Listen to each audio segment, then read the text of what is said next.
Good morning, class 3. So today we're gonna start with a new chapter, that is parts of a plant, from page number 69. So in this chapter we're gonna learn about different parts of the plant and their uses and what is the meaning of germination. So let's begin with this chapter. We see different kinds of plants around us. They are of different shapes and sizes, as we all know that. You have learned about parts of plant in the previous class. So unjumble the names of different parts of the plant, then label them correctly in the picture given below. So we have already learned about the different parts of the plant in the previous classes. So we have to unjumble these words and make them in the correct words. So and label them correctly in the given picture below. So there is a picture of a plant, okay, and they are pointing at some of the parts of the plant, but they have given the names of the plant in the jumbled words. So we have to unjumble that words and give them the names of that plant, part of that plant. Okay, the first one is toro, so that will be your root. So it is on the it is beneath the ground, okay, that one is your root. And the second one is the mest, that will be your stem, which is the body of the plant. And there is a fale, which means leaf, okay. Then number 4, lowerf, so that will become flower. And then 5, dub becomes bud, and 6 becomes fruit. So this is how you name them accordingly, okay. Bud, leaf, fruit, flower, stem and root. So moving on. So we have a next topic, that is first topic, parts of a plant and their uses. So there are different parts of the plant, okay. As you can see in your textbook, there is a picture of plant given, and it clearly specifies the different parts of the plant, which are bud, flower, leaf, fruit, stem and the root. And they have given the meaning of shoot as well. So the plant has two main parts, the root and the shoot. So the upper part, which is above the ground, okay, the part above the ground is called the shoot. It consists of stems, leaves, bud, flowers and fruit. So combination of both all these parts are called shoot, and the part below the ground is called the root. So they are divided into two main categories, that is root and shoot. So let's talk about root. The topic root is a part of a plant that usually grow below the ground, that we know. There are two mains of roots, that are tap roots and fibrous root. So what is taproot? It consists of a main thick root from which small roots grow. Plants such as bean, mustard, hibiscus have tap roots. So it is a thick it consists of thick main root, and from which the smaller roots grow. Plants such as mustard, beans and hibiscus are some of the examples of tap roots, okay. So another we have is fibrous root. It consists of many thin roots that appear bushy. There are no main roots. Plants such as grass, wheat, onion have fibrous root. So it consists of thin roots, not thick but thin, and it looks very bushy, and there are two main roots It's so there are no main root in that fibrous root, okay, but in taproot there is a main root. There is no main root, and grass, wheat, onions are some of the examples of fibrous root. So moving on.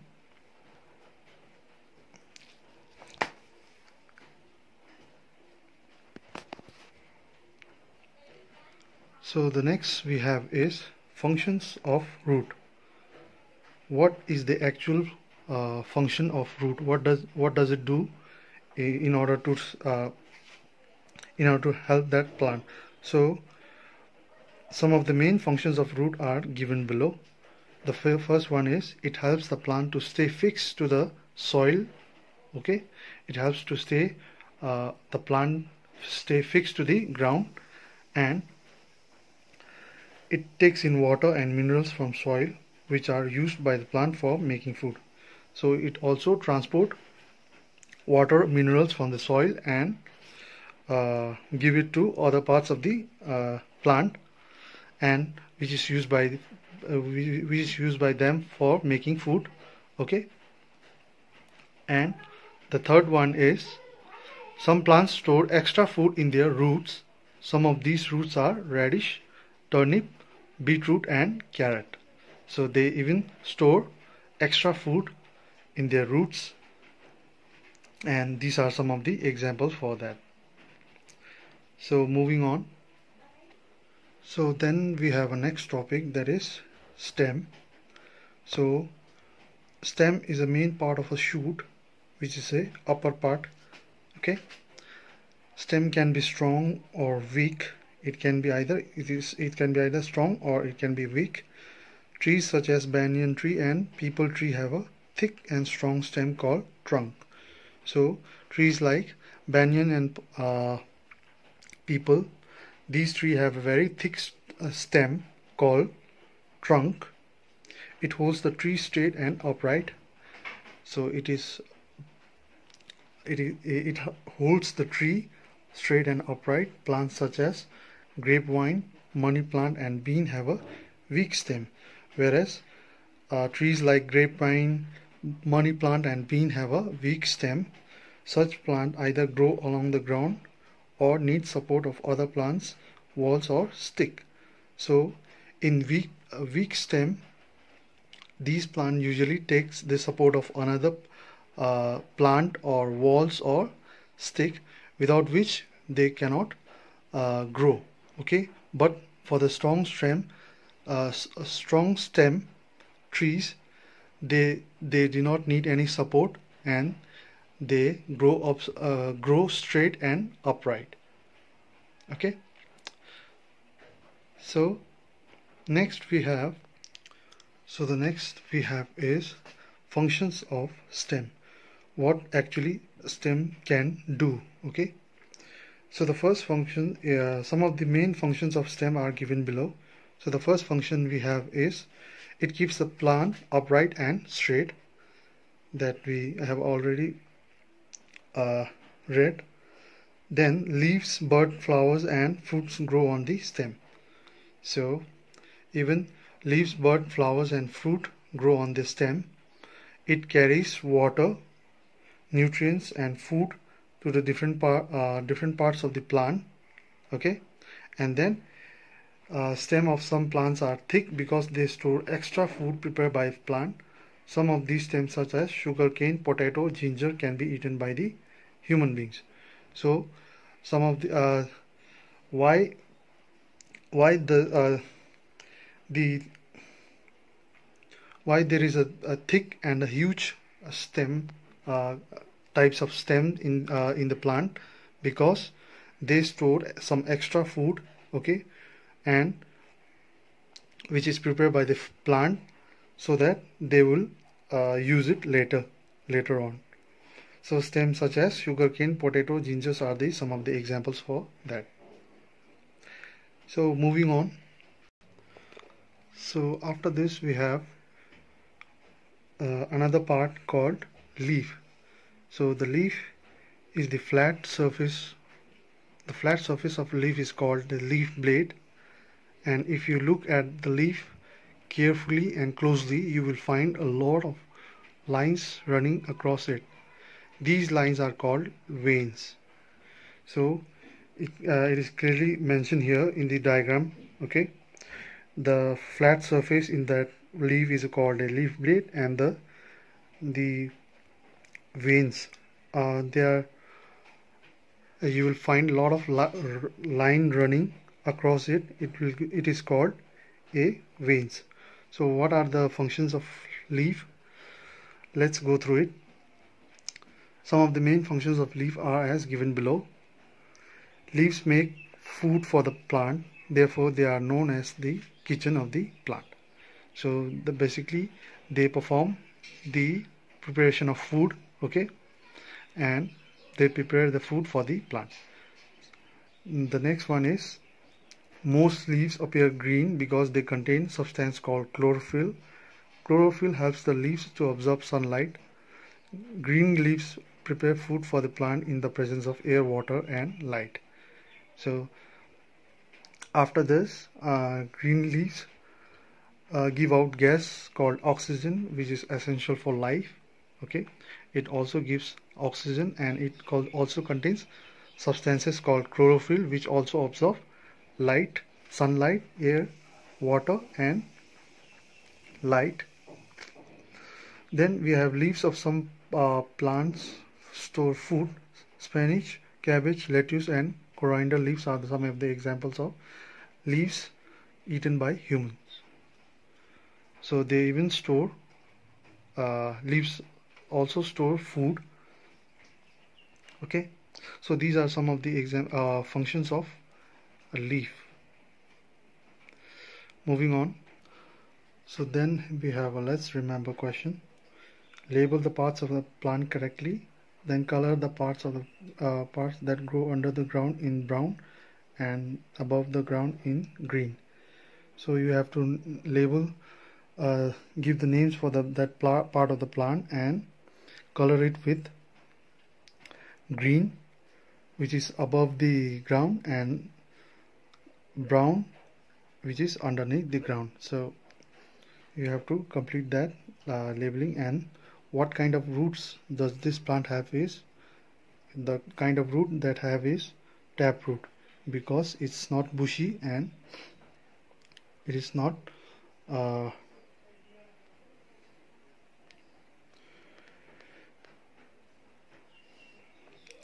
it is not thick, and sorry, it is a thick root which has which small roots grow. Okay, moving on. So the next topic we have is, next part we have is a flower. Most flowers are brightly colored and have a sweet smell. Some flowers have a pleasant smell.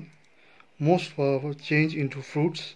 Most fruits have one or more seeds inside them. Seeds grow into one new plant. Thus flowers are important to plant as they help to reproduce. So most of the flowers are brightly colored and they have a very pleasant smell, and most flowers change into fruits. So when they grow up, the flower becomes the fruit, and most fruits have more than one seeds inside them, and seeds grow into a new plant. Thus the flower are important as they are helps to reproduce the new plant. Cauliflower, broccoli are some of the examples of flower that we eat. So moving on. So the next topic we have is fruits. Fruits such as mango, lychee, plum have a single seed inside them. So these fruits, mango, lychee, plum, have a single seed inside them, and fruits such as apple, oranges and lemon have few seeds and few. So then seeds are different shapes, sizes and color. We eat seeds of plants such as wheat, gram, corn, rice and bean. Such seeds are called edible seeds. Spices such as mustard and cumin add flavor to their food. So next we have is the germination. So what is actually a germination? When the seed gets the right amount of air, water and warmth, it grows into a baby plant. The process by which seed grows into a new plant is called germination. The new plant needs air, water, light to continue growing. So as you can see in the picture below, a seed first has been sown to the ground, then they put water and it automatically gets the sunlight. After that it grows little bit, and then after this they are grown into a fully grown plant. So the process by which seeds grow into a new plant is called a germination, but they need a right amount of water, air and warmth to grow into that plant. Okay, and not only for once, but they need continuation of both water, warmth and air and for growing continuously. So that's all for now. We're gonna start with our exercises in the next class. Thank you.